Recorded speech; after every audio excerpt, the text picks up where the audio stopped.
From the Vox Populi studios in Miami Lakes, we bring you the Miami Lakes Business Podcast, brought to you by the Miami Lakes Chamber of Commerce.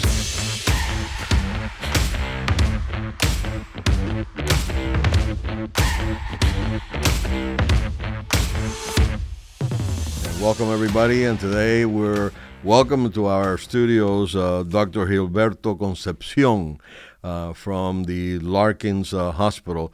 Dr. Concepcion is a interventional cardiologist. Did I say it right? That is correct. Okay, so we're going to go into a lot of details, as to what you're doing and what the hospital that you're representing, which is Larkin's, a neighbor of ours, previously known as Palm Springs Hospital, but now it's Larkin's, and then they're also members of the Chamber of Commerce as well. So, welcome, Dr. Concepcion. It's a pleasure having you here today. Thank you for having me. It's my pleasure as well. Good. Let's go right into, because I know there's been a lot of improvements in the hospital functions, being under a new ownership. I know that they want to do great things in the community, and they want to project the hospital in such a way as being the place to go if there is a need. But besides the basic needs, I know that you being a cardiologist, the hospital has come up with some innovations and some new techniques as far as a cardiologist is concerned. So tell me about the cath lab that the hospital has implemented. It's a pleasure to do so. So several months ago, they were able to inaugurate the cardiac catheterization laboratory in which I work in. It's a facility, brand new facility, state of the art, with basically any supply that an interventionalist would want in a facility that provides that type of service. And again, not only is the equipment brand new, it's a state of the art facility. But even more important, and something that relates to myself, is that they were able to recruit some of the best technical support and nursing support that has worked with many years of experience in the cath lab, and they were able to bring them over to Larkin Hospital. And so that in itself was a major acquisition, with not only opening up the cath lab and providing the services that once were not rendered in that area of the community, but also assembling a team of tremendous experience and capabilities and know-how that makes my job even much easier. And obviously, with the outcomes that we've been having, have been to the favor of the patients. Tell me a little bit about the cath lab, for the lay people out there, and including myself. What does it do? What kind of services does it provide?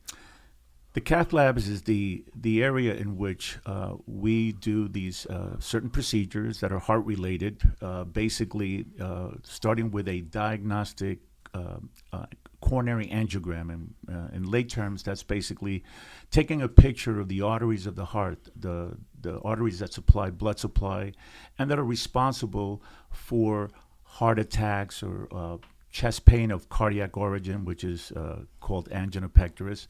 So when these vessels are occluded, either totally or partially, they produce certain symptoms. And in the cath lab, we're able to access an artery and then advance a little tube into the coronary arteries, in which we inject some contrast material, and then we create a map. And with that map, we're able to identify the anatomy to locate whether the patient has disease or not. And if they do, how many vessels are involved. And based on that information, then we're able to outline a treatment strategy for that patient.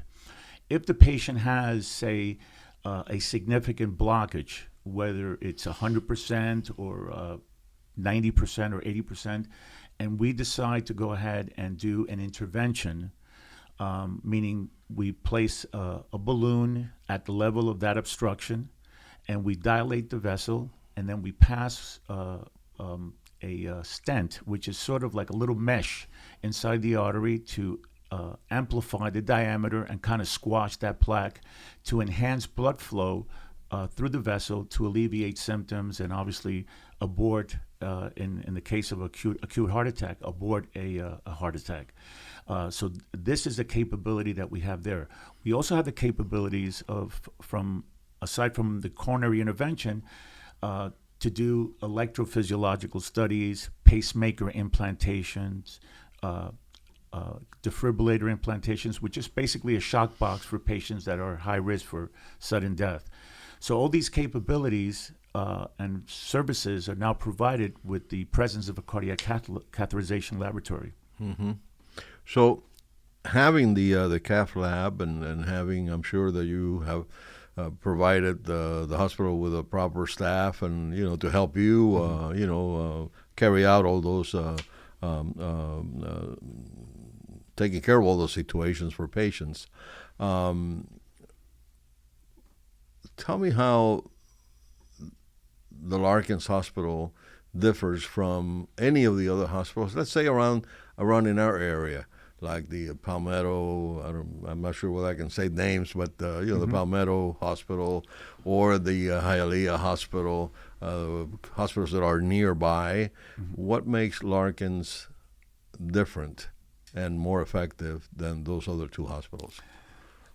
Well, I've been a interventionalist in the hospital that you mentioned, namely Palmetto Hospital. Hialeah Hospital has never had the capability that Larkin or Palmetto has. So I can tell you from experience that right now there is no difference. As we all know, Palmetto's had some difficulties as of late. Financial difficulties. Exactly. Yeah. It's been a capable laboratory in the past. That goes without saying. I've worked in that facility for many years. The facility now, the catheterization laboratory at Larkin, really has nothing to envy any of these places. The reason being is that, number one, it's a state-of-the-art facility, well-stocked. They basically had any supply in terms of not only equipment, but even what I call toys, all these state-of-the-art diagnostic and therapeutic modalities or basically facilities and technology. But one of the things that I would say differs, and I would not only just include Palmetto, I go to hospitals hospitals that provide interventional facilities throughout Dade County. So I'm not just basically married to one facility. I basically have gone to others. And one of the features that attracts me to coming to Larkin Hospital and bringing my private patients there is the recruitment of the staff that they have assembled there. That is a game changer for me. These are veterans. There's one person in particular that's been in the cath lab arena for over 20 years. The other gentleman there has been around plus 15 years. They have seen just about anything and everything that you can imagine in the arena of intervention. They're extremely experienced, knowledgeable, dedicated. I would say these are the top techs in the city of Miami. And again, not just hearsay, it's because I've experienced other facilities and experienced their staff, and we have nothing to envy. And so I feel very comfortable in taking my most complex cases, which I have, and providing the services there, and I've had excellent outcomes. The care also post-operatively has been incredible in terms of the surveillance of the patient, post-procedure, just the attentiveness that they have received, the care. The patient satisfaction has been overwhelmingly positive. So I have no reservations in taking my private patients. And again, true to fact, I have done so and continue and will continue to do so. Oh, that's wonderful. It's wonderful to hear, and it raises the degree of confidence, that the people should have and will have in your operation. Let's talk a little bit about yourself. We've talked about the cath lab and the hospital, which, by the way, in the previous life of that hospital. I think it was called Palm Springs Hospital. That was my dad's favorite hospital for many, many years. He loved to go there for whatever the reason was. It was easier, whatever it was, but that's where he liked to go. But tell me a little bit about yourself. Well, I've been in the community now for 33 years. I did my internal medicine training in New Jersey, at University of New Jersey, Hackensack Medical Center. I came to Miami and I did cardiology at Mount Sinai Medical Center. I did my interventional training also at that facility, and then I moved on to Jackson Memorial Hospital, where I did my training in electrophysiology.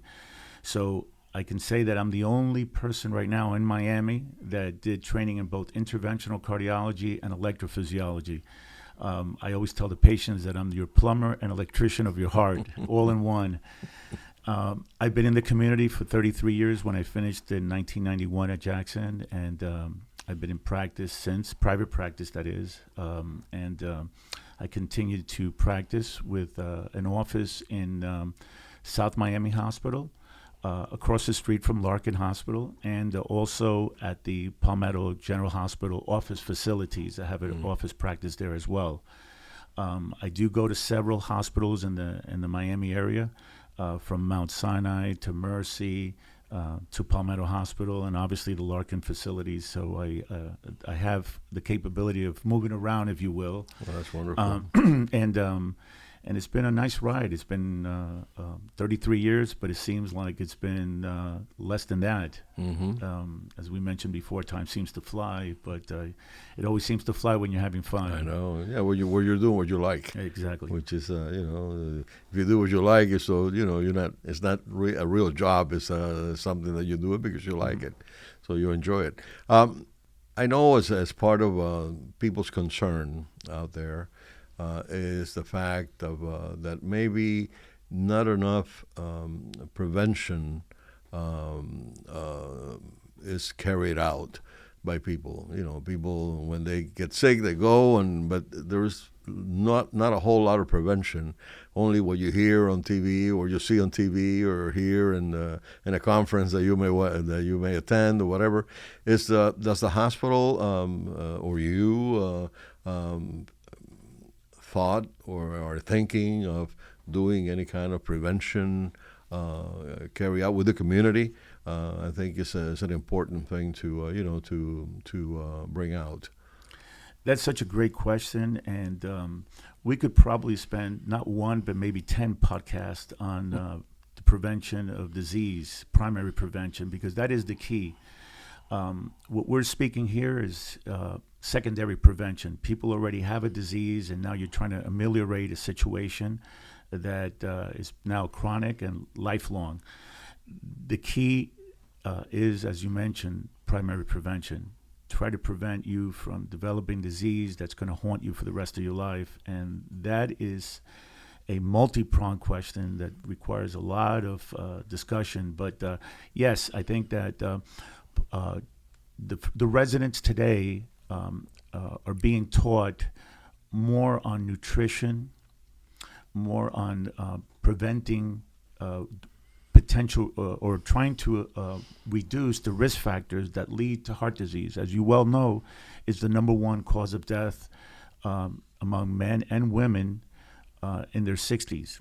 So once women reach menopause, their incidence of heart disease starts skyrocketing until it basically is equal to men's, and it's our number one killer in the United States. And we have such a problem because it's leading to obesity, it's leading to diabetes, and even though the amount of cigarette smoking has been reduced, the fact that all these other risk factors are on the rise is leading to even more heart disease.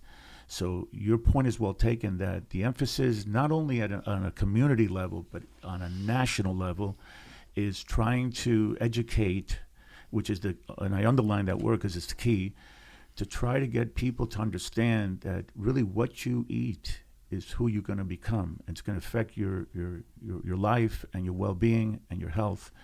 And that needs to be really tackled on a national basis. We need to eat better. We need to exercise, and we need to continue to live a lifestyle that is healthy and not detrimental eventually to your overall health.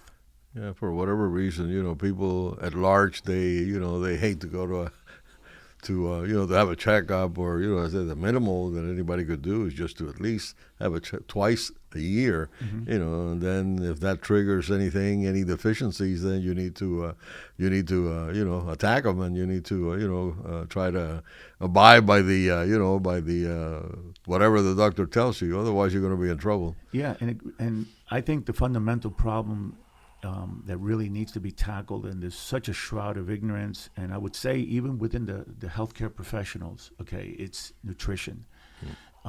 What we eat, how we eat, the quality of what we eat is more important.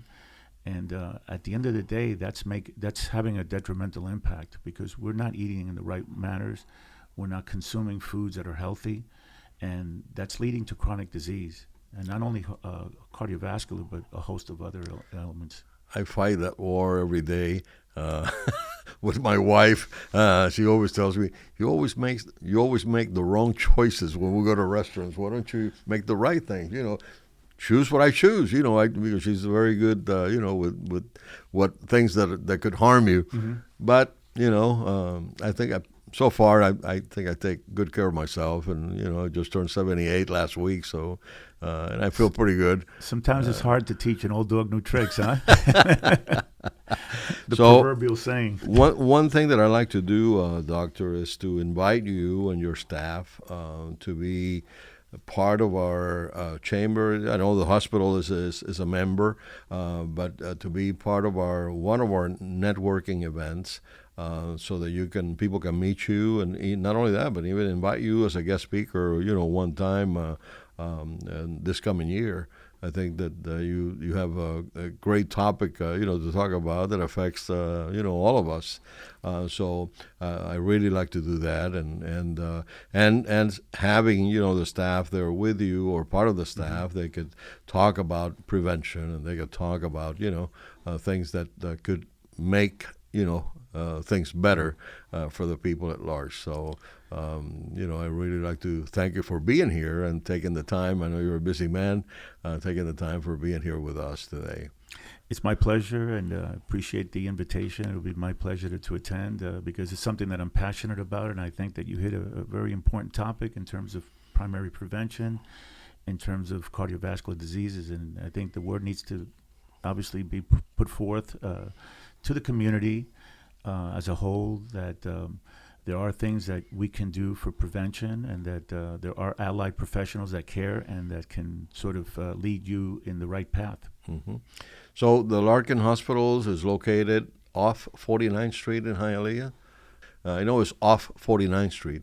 So I invite you to go there and to see for yourself, and if you see Dr. Concepcion, shake his hand and say hello to him, and what have you. And again, it's a real pleasure of having you here today. I think we have learned a lot, about what Cath Lab, stands for, and the improvements that the hospital, have made, and having you as as part of the staff, or actually leading that department is a great acquisition, for the hospital, and we'll encourage peace of mind of the Joe public out there, if they have a problem. So thank you so much. My pleasure, and I think the community in due time will realize the progress.